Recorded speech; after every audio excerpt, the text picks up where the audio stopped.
What's going on, everybody, and welcome back to the channel. My name is Nathan, and on this planet we send it. And what we're going to be getting today, well, if you guys saw my day one of the Rubicon trip, you'll remember I said this.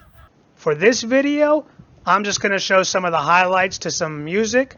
However, I'm going to create its own spin-off, a video only about Little Sluice, so then to show everything in full detail in order to pay proper respects to such a challenging obstacle. So that's what we're going to be doing for this video. We're going to be paying proper homage to Little Sluice, the most challenging obstacle we faced on the Rubicon that trip, in this video. So the plan for this video is I'm going to be showing you some of the raw footage, the best that I can, and I didn't necessarily get some of the best footage that or at least footage that I would want to. However, I'm going to show you as much of the unedited video as I can to give you guys an idea that if you head up to the Rubicon and you approach this obstacle, you'll have a good idea on at least how to get through it. And, everyone was really able to make it through it. I think we were about 3 out of the 9 Jeeps that weren't able to get through it, myself included. But it was a fun time, and I hope you guys enjoy this video. All right, I got a plan in place. Risks are acceptable. Let's go ahead and send it. So before we get started, I want to orient you on exactly where Little Sluice is located at. So this is the Relieve app I use on my Jeep videos to give people an idea of the trail. So this is day one of the Rubicon trip. In the upper right, you can see Loon Lake. That white dot is actually at the Soup Bowl, where we attempted to go up with 2 different vehicles and couldn't do it due to the slick conditions that day. However, immediately after you past the Soup Bowl, we had stopped for lunch. I think it was around 12 or 1 that day. There was about 9 vehicles with us. And then as soon as we finished lunch, it was just right around the corner, and we ended up at Little Sluice. The Rubicon trip was the second time me using my drone, and the first time using the color settings, and I unfortunately whitewashed it on the Rubicon. But what I'm trying to show you here, just before getting to Little Sluice, off to the passenger side, there's the first bypass that if there were people clogging up the trail or you just didn't want to wait, you could take the more scenic route along that valley behind me. However, if you got onto the trail, or most of your rigs were capable of doing it, maybe 1 or 2 couldn't, Red Leader here, the red Jeep in front of me, just off to the right of him, off the passenger side, is where you could take the second bypass and avoid the hard technical sections and get your whole team through going on this part. As a matter of fact, my LJ is right by the bypass now. The only thing I want to show you with this clip is make sure when you're coming to this obstacle, the vehicle you feel the most confident can make it goes first, just in case you have to winch like we did here. Unfortunately, I wasn't able to make Little Sluice on my own. I had to get winched out too, but this was a picture of me flexed out just before I had gotten stuck. Once I got through the hard part and was able to get out and grab my camera, Arne and the TJ was coming here, and by this point we were 2-1 with Little Sluice winning. However, Joe here, our spotter, seemed like he was getting a feel for the current conditions and the lines that were available based on the current conditions, and in the end he was able to get 5 out of the 9 Jeeps through, and here's Arne going through without needing a winch.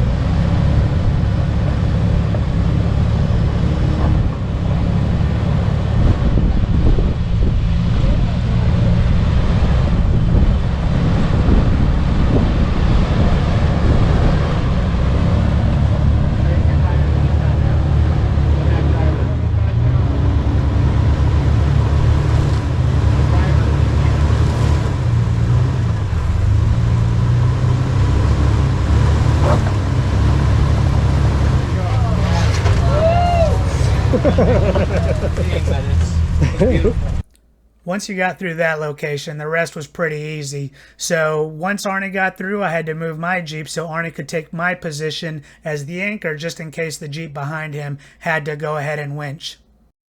By the time I got my LJ parked, I was just getting here to where Patrick was getting through the second technical section. But it's a good clip to show you how the conditions we were faced that day, how we were going through these little water areas just prior to getting into the technical section. In other words, getting our wheels wet just before it was starting to get a little hard. However, this is also another good clip to show you you're going to need your rock rails on Little Sluice and your skid plates. And also you're going to have to, use your environment to kind of shimmy around around these boulders, and also how you're going to need lockers. Yeah, absolutely. Easy, babe. Nice and easy.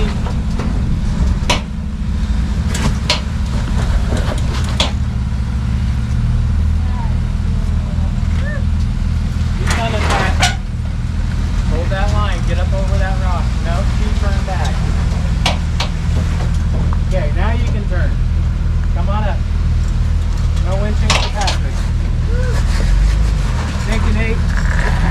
Yes, sir. Keep coming. Keep coming. Keep coming. Bob here in Yeti is actually showing how we needed front and rear lockers for the day due to the water that was just before things started getting technical. He came here with front and rear lockers, but unfortunately it wasn't until this obstacle that we realized his air locker was not working.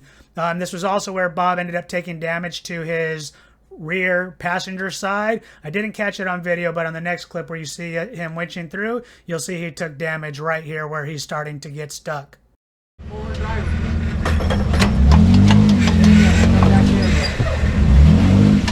same rock. Your front locker on? Yeah. Use your radio. Okay, come forward then. I got one. No, I didn't know what you did. That's a weird route.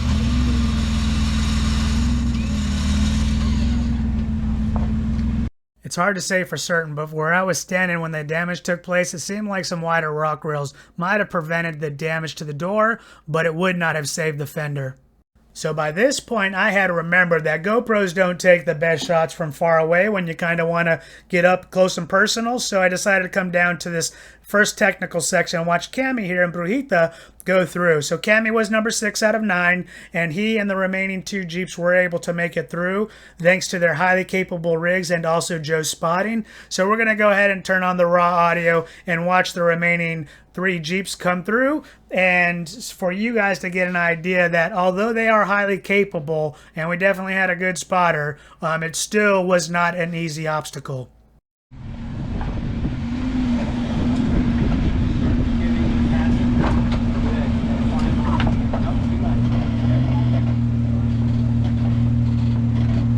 Good. More passenger now? Good. Good, you're climbing everywhere. Good.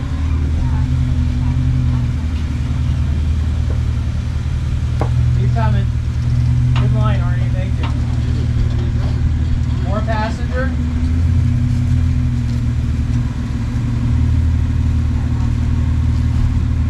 Keep coming, Cami. You're good.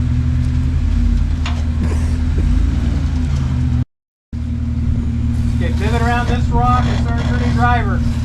Keep your tire tight against that rock. There you go. There you go. You can climb it. Nice. Now your rear end's going to kick over.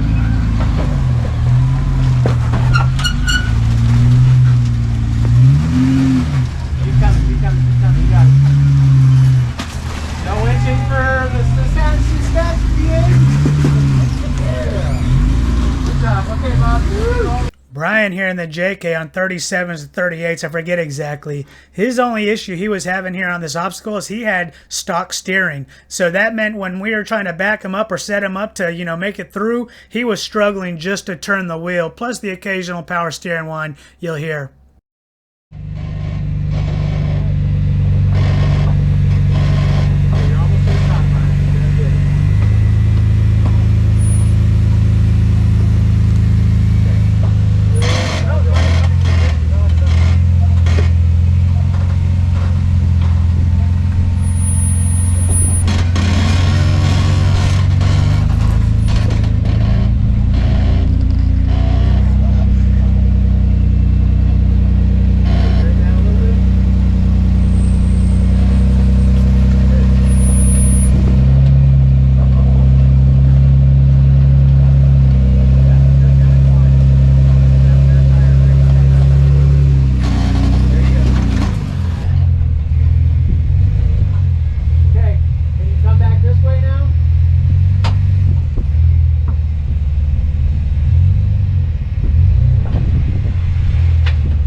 the other Brian in our group driving Fifth Element here is going to show you how well a Jeep that is on 40s, tons, hydro assist, long arm suspension, and coilovers can make this obstacle look. As a matter of fact, with the exception of a short break as I transition from this first technical section to the second technical section, I'm going to show you 100% unedited.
Your rear is going to follow where your front goes, I promise. Keep it dead to the driver.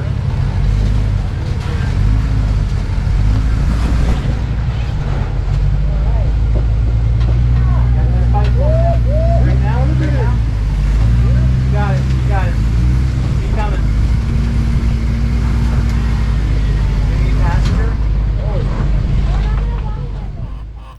All right, that's going to go ahead and wrap up this video. Again, I just wanted to kind of pay proper homage to Little Sluice and give you guys an idea on what it's necessary to get on through that challenging obstacle. Again, it was a lot of fun, and even though I didn't get through, I still had a blast there. And I don't know if you caught the subtlety there. You know, normally when you kind of go out on trips, or at least, you know, trips on sort of like dust trails, you want to sort of be towards the front so you're not getting dusted by everyone else in front of you. However, in this situation, it actually worked better to be towards the rear of the train, because by that time the spotter, Joe in this case, had pretty much mastered it and the conditions of that day and was getting like the last few Jeeps through no problem, as long as that they were, you know, had lockers and everything else that we just kind of went through to kind of help you get on through.